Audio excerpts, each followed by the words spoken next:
Doctors declared him dead, but minutes later he returned. He spoke of what he saw on the other side. For decades, scientists dismissed such stories, but now their own research suggests something new. Death might not be the end. It could be just the beginning. What they've found could change everything you know about life. What happens when our body dies? This is more than a philosophical question. For a long time, science believed no brain, no consciousness, period. But now, new evidence is emerging. It's changing everything we thought we knew.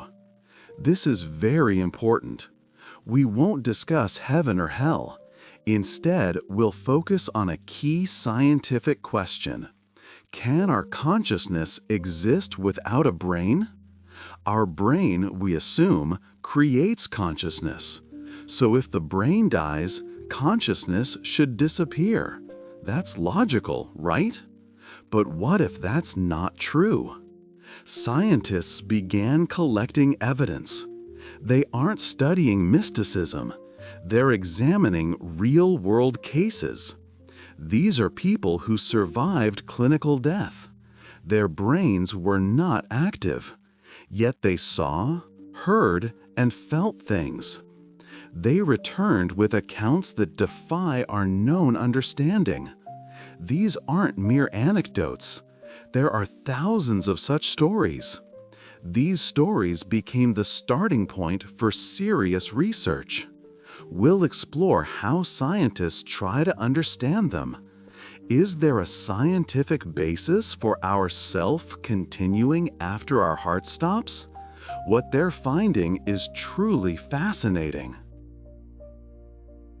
If you think these mysteries deserve attention, hit that like button.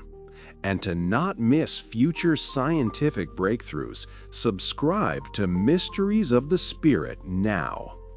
These discoveries might answer humanity's biggest question. Imagine this. The heart stops. The brain is inactive. Yet, a person sees themselves from above. They might even meet deceased relatives. What if these vivid, detailed near-death accounts are more than just a dying brain's hallucinations? What if they are the first clues to what awaits us after death? The stories of people who survived clinical death are not mere fabrications. These are thousands of accounts, strikingly similar to one another. Listen to what they describe. Many describe their consciousness separating from their body. They saw themselves from above. They watched doctors trying to save them. This is more than just a feeling. Often, people accurately describe details from the operating room, details they couldn't possibly know while unconscious. This alone raises serious questions. Then often comes a journey through a tunnel, or an encounter with a bright, all-encompassing light. There's a feeling of peace, love, and no fear at all. Some meet deceased relatives or beings of light. Here's the fascinating part. These encounters feel more real than earthly life itself. There's also a life review. Their entire life flashes before their eyes. It's fast, yet they fully understand each moment, every good and bad deed. The biggest challenge for scientists is this. All these experiences occur when the brain shows no activity.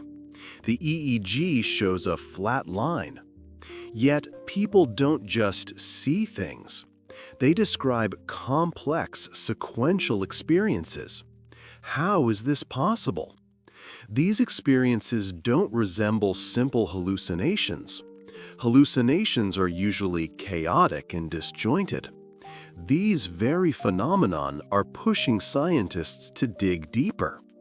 Consciousness doesn't die with the body. Some scientists now claim they can measure its activity even when the brain is silent. This isn't merely a hypothesis. These are experimental results that challenge modern science itself. We know people see and feel things when their brain is inactive. But how can we explain this? The main question remains: can consciousness exist outside the body? Some scientists propose a bold hypothesis. Consciousness isn't merely a product of the brain. It might function like a field. The brain simply receives it, like radio waves. If the receiver breaks, the music doesn't disappear. To test this, experiments are underway. In a large-scale study, doctors placed pictures in resuscitation rooms. These images were only visible from above. The idea was simple. If consciousness leaves the body during clinical death, it might see them. What happened? Some patients, upon returning, accurately described what they saw. Their brains were not functioning at the time. Of course, this sparks debate.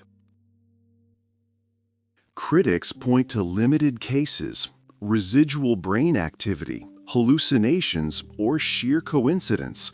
But research continues. Scientists seek undeniable proof. If consciousness can exist without a brain, it will overturn our understanding of life and death. It changes everything. A small boy in India suddenly began describing his past life in detail. He spoke of a city, its people, and even his own death. He couldn't possibly have known these things. His parents were shocked, but what he showed them on a map turned their world upside down. This is just one of thousands of such unexplained cases. They force scientists to search for answers. Imagine a small child suddenly talking about an other family, or a house they've never seen, or even describing their own death. These aren't just childish fantasies. There are thousands of such stories worldwide. Some are astonishingly accurate. The most famous researcher of this phenomenon was Dr. Ian Stevenson. He dedicated decades to studying children who seemed to remember past lives. His method was rigorous. He interviewed the child and their family. He recorded all details. Then he traveled to the locations the child described to verify the facts. And guess what? Often the details matched. Names of people, addresses, and life events of a deceased person, a person the child had never known. For example, a child might describe being murdered. Later, investigators would find that person had indeed lived and died that way. These are not mere coincidences. Of course, skeptics offer counter-explanations. Children might overhear adult conversations, fantasize, or be influenced by suggestion. But Stevenson documented cases where the information was too specific. It was simply inaccessible to the child from their current life. These stories don't prove reincarnation 100%. However, they do suggest something. There's something science cannot yet explain. This is another piece of the puzzle. It makes us rethink the limits of our understanding of consciousness. Most scientific studies on life after death still lack a definitive answer. This isn't a dead end, though. It merely proves we stand on the cusp of great discoveries.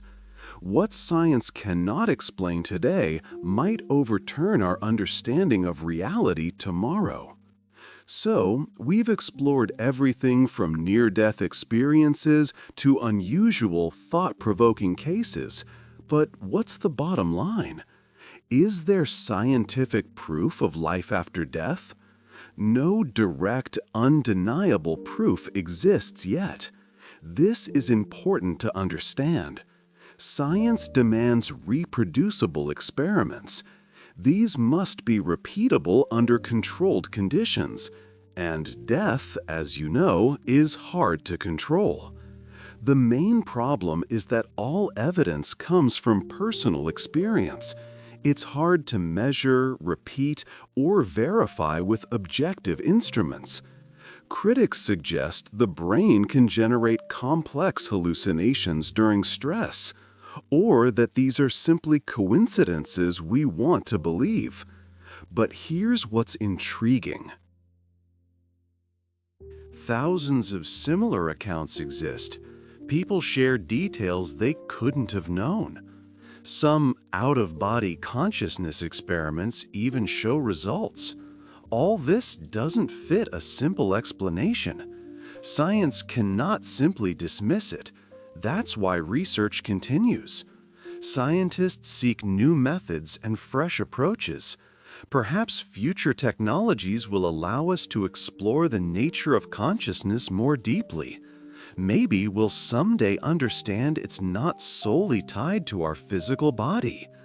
The curtain hasn't fully lifted yet, but each new mystery brings us closer to the truth.